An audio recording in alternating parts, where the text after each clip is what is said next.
Well, joining us now for our panel, an all-star panel, CNN chief national correspondent and the host of Inside Politics. He is John King, chief political analyst Gloria Borger, senior political analyst David Gergen, senior political reporter Nia Malika Henderson. To my left, CNN political commentators Kayleigh McEnany, Mary Catherine Ham, Bakari Sellers, and Peter Barnard. So, John, there are a lot of supers these days.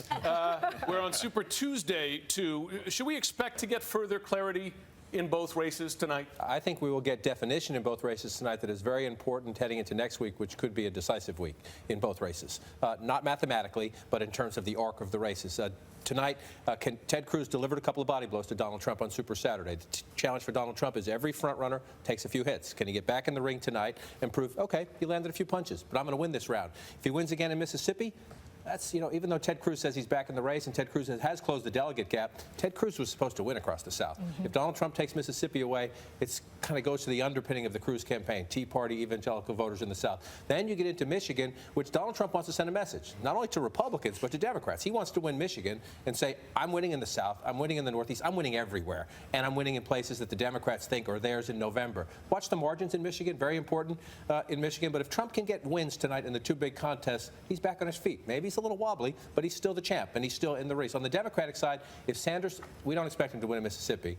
If he can't win in the Midwest, if he can't sell his economic message in the industrial Midwest, he becomes a message candidate, not a mathematical challenger for the nomination. Gloria, I have to ask you, John mentioned some of the polls, Trump losing ground to Cruz, Rubio, and Kasich. I almost hesitate to ask the question, could this be a troublesome night for Donald Trump, considering his past exceeding of expectations? But are there warning signs in there? I think right now what we see is a fight within the Republican Party, and the establishment is trying to blunt Trump's momentum, even if it means backing Ted Cruz, who no one has ever considered a part of the establishment before.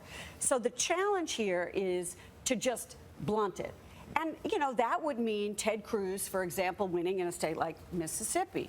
That would mean John Kasich winning in Michigan, which the polls don't seem to indicate that he will.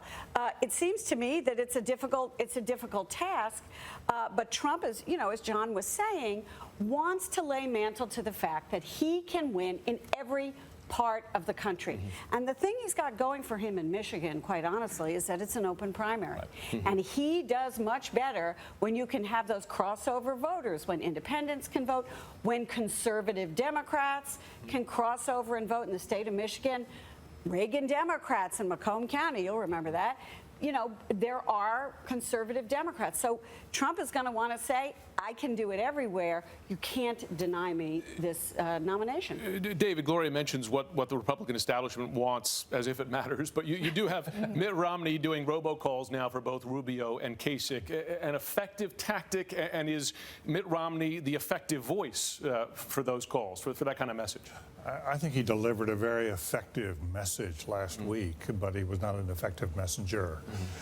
What I do think we're seeing, Jim, is that the assaults on Trump from the, quote, so-called establishment, and by the way, from the media, he's gone through he's gone from a lot of wow kind of coverage to, whoa, let's hold on here. There are a lot of faults in this guy, and I think that is having an effect upon his national standing. It's remarkable to me, this new Washington Post, ABC poll finds that over half of Republicans and independents who lean Republican now think Donald Trump is dishonest. We always had that distrust issue surrounding Hillary, and this is going to be the Republicans' great strength against Hillary. You get somebody on the Republican side who's just seen as dishonest, that's troubling for him. All right, some of that mud starting to stick. Nia Malika, enormous stakes. You can't overstate the stakes for Marco Rubio tonight. He's won just one state so far. He's banking on Florida, of course, next week. Let's have a quick listen to what he had to say today. Florida was always going to be important. Always is. I mean, in 2008, John McCain basically wrapped up the nomination in Florida. In 2012, Mitt Romney basically wrapped up the nomination in Florida. I think that'll in many ways have the same impact in 2016. So do or die today for Rubio and for Kasich, really? Yeah, very generous of himself to compare himself there to Mitt Romney and John McCain, who had many more wins going in to Florida and did, after those wins, were able to show some momentum. I think it is indicative of the lowered expectations around Marco Rubio at this point, that he is betting it all on Florida. He basically has a Giuliani strategy in his own home state that he should automatically be able to win. You hear stories now that he doesn't have much of a ground game in Florida. Again, this is his own state.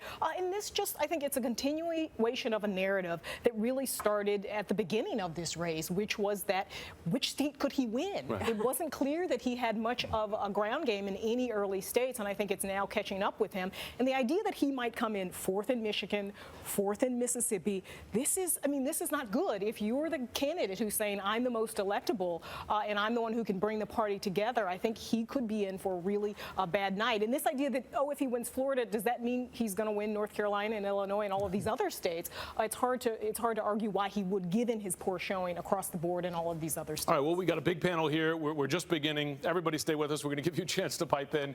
Next on a special Super Tuesday 2 edition of The Lead, Donald Trump has taken to swearing in his supporters, but their raised right hands are drawing comparisons to, yes, the Nazi salute. Now Trump is fighting back. Plus, Clinton slamming Sanders over the auto bailout. Will it work in Michigan?